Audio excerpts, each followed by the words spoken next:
Cody Rhodes turns on Roman Reigns, WWE's rumored plans for WWE Raw, the Wyatt Sicks send out a new cryptic message, Jade Cargill copies Cody Rhodes' tattoo, a major SmackDown botched leads to a heel turn. There's a big problem with WWE's booking. Jey Uso doesn't deserve the Intercontinental Championship. Solo Sikoa is still not a cool heel. Jey Uso speaks out on reuniting with Roman Reigns. Let's dive right in. WWE's rumored plans for WWE Raw. After a few years of overseeing WWE Raw, current general manager Adam Pearce might have learned that the best way to restore order in the wrestling world is by letting chaos reign supreme. Under Pearce's watch, Raw stars have crushed their rivals' ribs, performed jaw-dropping splashes on cars, overturned injured stars' stretchers and whatnot. While he has been proactive in handing out fines and suspensions, the talents on the red brand don't seem to be deterred by these tame punishments. After what appears to have been months of consideration, Scrap Daddy finally announced that WWE Raw is war again, making it official. That opens the door to a lot of thrilling possibilities on the upcoming edition of the longest-running weekly wrestling TV show. With that in mind, here are 5 wild rumored plans for the upcoming edition of Raw on Monday. Number 1. Bronson Reed to unleash a new wave of destruction by retiring Braun Strowman. Between Bronson Reed nailing a headline-making tsunami splash on Braun Strowman on top of a car and the monster among men slamming the Aussie through a wall, the Titans of WWE have shown that they'll stop at nothing until one of them cannot get back up. So, with Adam Pearce seemingly loosening the reins on his idea of running a peaceful show, expect the tsunami-obsessed monster to be the first star to push the boundaries of said relaxed environment. But what could he do to top the madness he and Strowman have already put each other through? Well, retiring the monster of all monsters could be on the cards. Some might point out that it's too soon for such an angle. However, the more irredeemable Reed looks, the more hair-raising his upcoming feud with Seth Rollins will turn out to be. An attack so heinous that the live crowd and viewers are convinced that the 41-year-old powerhouse will never step foot inside a WWE ring again could do a fantastic job at elevating Reed's stocks even higher. Number 2. Damian Priest to invade the Judgment Day's dark room. One of the greatest successes of the Triple H-led creative has been the ongoing Judgment Day saga, giving the members time to forge deep bonds with one another, only for all of it to come crashing down, was a fine example of long-term storytelling done right. Since getting betrayed by Finn Balor at WWE SummerSlam, Damian Priest has been striving to get his hands on his former tag team partner. However, every time it starts to look as if he has the former Universal Champion cornered, the rest of the Judgment Day spoils his revenge plans. While it's true that the Archer of Infamy will be facing Finn Balor at WWE Bad Blood,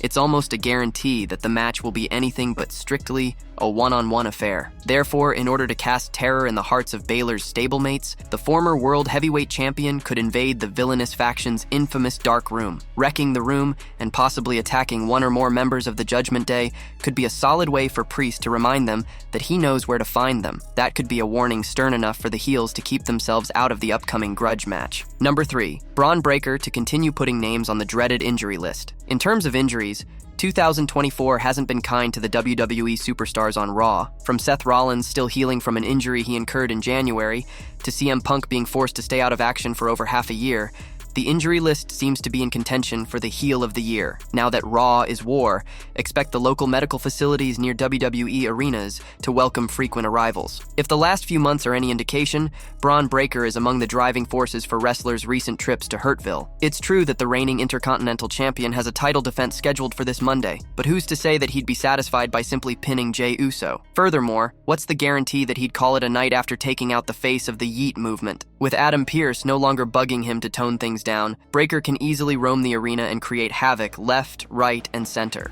Number 4. Sheamus to coin a new definition of taking things sportingly. Despite not involving a championship or securing any PLE spots, the rivalry between Sheamus and Pete Dunne has been a highlight of Monday nights in recent weeks. The former Brawling Brutes members leave no stone unturned in putting on hard-hitting bouts every time they share the ring. In their most recent encounter, Dunne stole the win after hitting his former mentor with a cricket bat. Now, if there's one thing about the Celtic Warrior, it's the fact that he'd do everything in his power to get even with the ones on his naughty list. Therefore, it isn't out of the realm of possibility to predict that Sheamus would be eager to issue a receipt to the Bruiserweight as early as the upcoming edition of Raw. What would be interesting is if the 2012 WWE Royal Rumble winner attacks Dunne with a cricket bat of his own, or turns to the underrated sport of hurling and gets a hurley to to lay out the 30-year-old star. Number 5. CM Punk and Drew McIntyre engage in a gruesome brawl ahead of their Hell in a Cell match at WWE Bad Blood. It goes without saying that CM Punk and Drew McIntyre's saga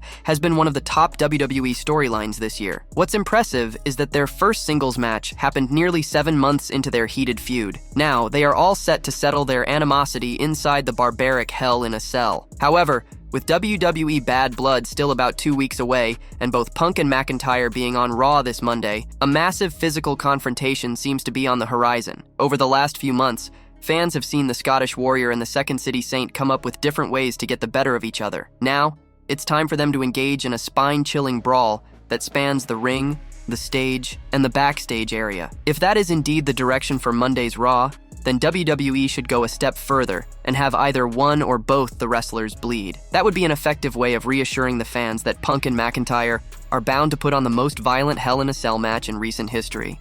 The Wyatt Sicks send out a new cryptic message. The Wyatt Sicks dropped a second cryptic message ahead of Monday's episode of WWE Raw at the Toyota Arena in Ontario, California. The mysterious group recently finished their feud against American Made, so they could be looking at a new target. In one of the Wyatt Sicks QR codes, the group teased the addition of a new member to increase their number to 6. There's no clear indication of who could be the potential new member, but it was heavily rumored before their debut that it would be Alexa Bliss. On their official X Twitter account, a new cryptic image was posted featuring all 5 members as the background. The main message was, "My life for you," which points to Bray Wyatt. However, there's an additional cryptic message in the image. On the bottom center, the words Psalm 50:15 are inscribed. Here's what it says in the Bible: "And call upon me in the day of trouble. I will deliver thee, and thou shalt glorify me." There are so many ways to interpret the message, but it's possible that the Wyatt Sicks would call upon a new member when there's new trouble. They could also try to glorify Uncle Howie by going after championship gold. The group is likely setting their sights on a new feud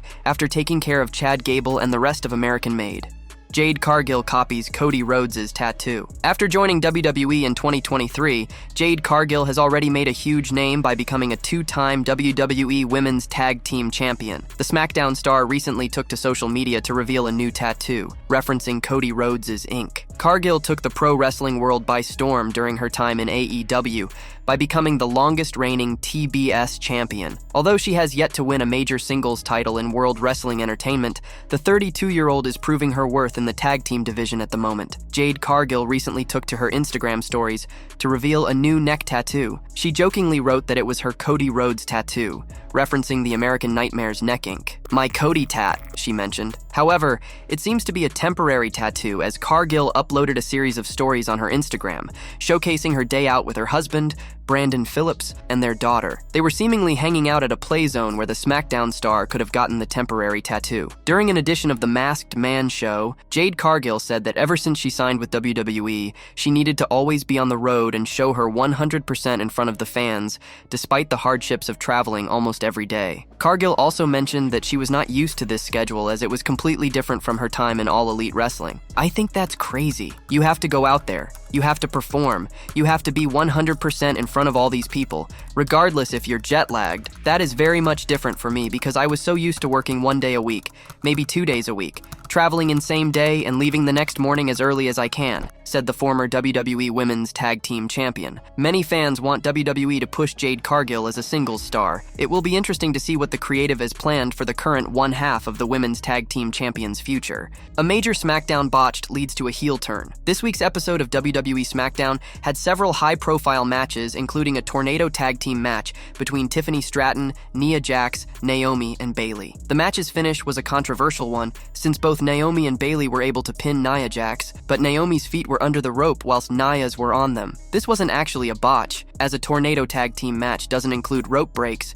which means that this is allowed. Additionally, the referee was looking right at Naomi when she was under the rope, proving that this was within the rules. An interesting moment to note is during the pin, when Bayley looks directly at Naomi and is aware that she is pinning Jax too, but does nothing about it. The two women had proved earlier in the match that they wanted this title shot enough to drag each other away from pinfall attempts, which means that she should have reacted to kick her out of the pin attempt when she noticed that she was also part of it. Instead, the match was seemingly a draw for both women, and now they will face off next week. Bayley and Naomi have been close friends for a while, with the latter backing up Bayley when she was going up against Damage Control. It seems that this match between the two women could lead lead to a heel turn, since both stars want a shot at the title. Bayley lost the WWE Women's Championship to Nia Jax at WWE SummerSlam and has been on the hunt for her rematch. This could be the thing that gets between the two women since they have to fight it out next week, and there could be a heel turn looming for one of them. It would be interesting if it's Naomi, since she's recently been teaming with Jade Cargill and Bianca Belair.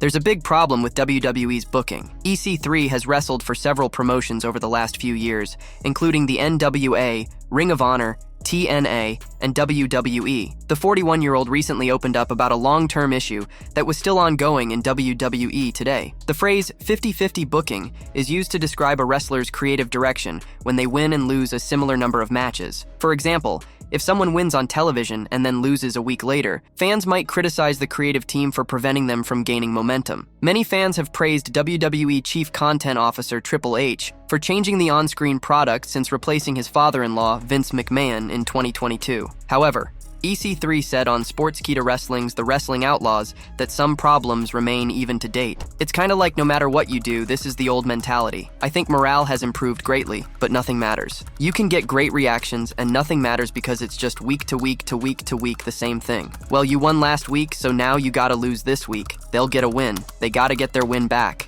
he said. Jey Uso doesn't deserve the Intercontinental Championship. Jey Uso has taken a dig at Goldberg and Braun Breaker after they were spotted together at a college football game. Jey is currently feuding with Breaker and is set to challenge him for the Intercontinental Championship. The real-life Bloodline member recently won a tournament to decide the #1 contender for the Intercontinental Championship. He defeated Ilya Dragunov, Pete Dunne, and Braun Strowman in a fatal four-way match to earn his shot at Breaker's title. On his Instagram story, Jey reacted to a post asking if Goldberg or Breaker had the better spear. Matt Camp believes Jey Uso doesn't need to win the WWE Intercontinental Championship to solidify his place as a top star. Speaking on the Wrestling Matt podcast, Camp predicted Jey would reunite with Roman Reigns for a War Games match against the New Bloodline. He said, "A title just to have a title doesn't matter. It's not necessarily about a push. That is about how you're presented. Are you in the main event? Are you being looked at as the top guy? A title doesn't necessarily make that. It does for some people, but I don't know if Jey Uso needs the Intercontinental Championship right now. I think it's more important for Braun Breaker to have that because I think there could be bigger things in play for Jey Uso, perhaps ending back up alongside Roman Reigns in War Games," he said. Solo Sikoa is still not a cool heel. Former WWE manager Jim Cornette recently spoke about Solo Sikoa being a top heel in the company. Solo is currently leading the Bloodline on the SmackDown brand. The 31-year-old star has emerged as a top heel in the company since taking charge of the Bloodline. He added new members to the faction, namely Tama Tonga, Tonga Loa, and Jacob Fatu, making them a dominant force on the SmackDown roster. With Roman Reigns returning, the new tribal chief is confronted by his predecessor for bragging rights over the Ula Fala and control over the entire bloodline. During a recent episode of his Jim Cornette Experience podcast, the 63-year-old veteran said Solo Sikoa did not have the physical attributes to be a cool heel. However, Cornette pointed out that WWE put him in as a replacement for Roman, and fans latched onto that, making the new tribal chief a despicable heel in the company. Solo is not a cool heel. I hate to say this. It's gonna sound like I'm knocking. Solo's not an impressive enough worker to be a cool heel. But Solo has gotten good enough for this spot. They've put him in a spot where he's tried to take Roman Reigns' place and he has heat with the fans because of that. If he was doing the Jacob Fatu stuff, it would be too much. Solo can get by and he can be a heel, but he's not so impressive that you can fall in love with him. Does that make sense? Jim Cornette said. After a humiliating loss in the steel cage match last week on SmackDown, Solo Sikoa proposed a unique tag team match for Bad Blood 2024. The match would pit Solo and his enforcer, Jacob Fatu, in a tag team collision with Cody Rhodes and Roman Reigns. The self-proclaimed tribal chief envisioned that the uneasy alliance between Cody and Roman would be easy to decimate, and he would destroy both stars with assistance from the Samoan werewolf. It will be interesting to see how this tag team affair pans out, and which tandem emerges victorious at Bad Blood 2024. Jey Uso speaks out on reuniting with Roman Reigns. Jey Uso recently reacted to Rhea Ripley's flirty message on social media. In recent weeks, the Yeet Master has allied with the Terror Twins, even teaming up with Damian Priest on Monday Night Raw. Jay's alliance with Ripley and Priest began weeks after the Terror Twins were betrayed by the Judgment Day. At the SummerSlam 2024 Premium Live event, Dominic Mysterio betrayed Ripley while Finn Balor betrayed Priest. On Instagram, Ripley shared a fan art featuring herself and Jay and shared a 4-word message. The message caught the Yeet Master's attention as he reacted with an emoji. It remains to be seen where this on-screen romantic angle between between Jey and Rhea leads to on Monday Night Raw. In 2023, Jey Uso quit the Bloodline and officially cut ties with the faction. Shortly afterward, he made the jump to Monday Night Raw. Speaking in an interview with Metro, Jey was asked about the possibility of reuniting with the original Bloodline. He also named Sami Zayn as his first pick if the group ever reunited. I'm looking forward to the Bloodline storyline as much as you all are because I'll be honest, I don't know what we're going to do, I don't know what's going to happen, I don't know how they're going to intertwine me back in there. Sami would be my first pick, right? It only makes sense. Hey, we might have other family members, more surprises, man. Jey Uso said.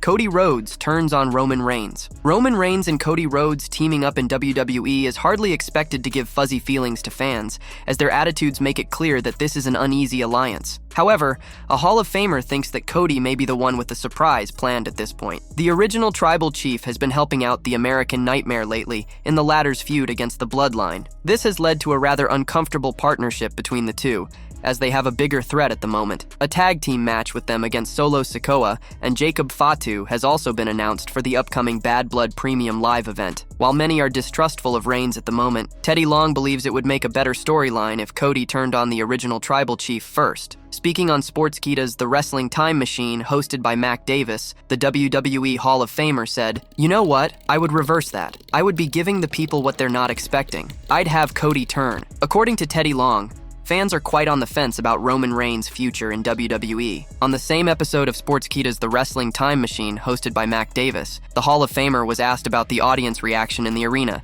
since he was attending the show live. Teddy stated, basically the reaction there was, maybe now, maybe this is kind of what we want. Then again, I could hear, well, we don't know yet, so I think we're just gonna have to wait and see how this plays out. For now, fans will have to stay tuned to see what is next for the rivals turned allies at Bad Blood on October 5th.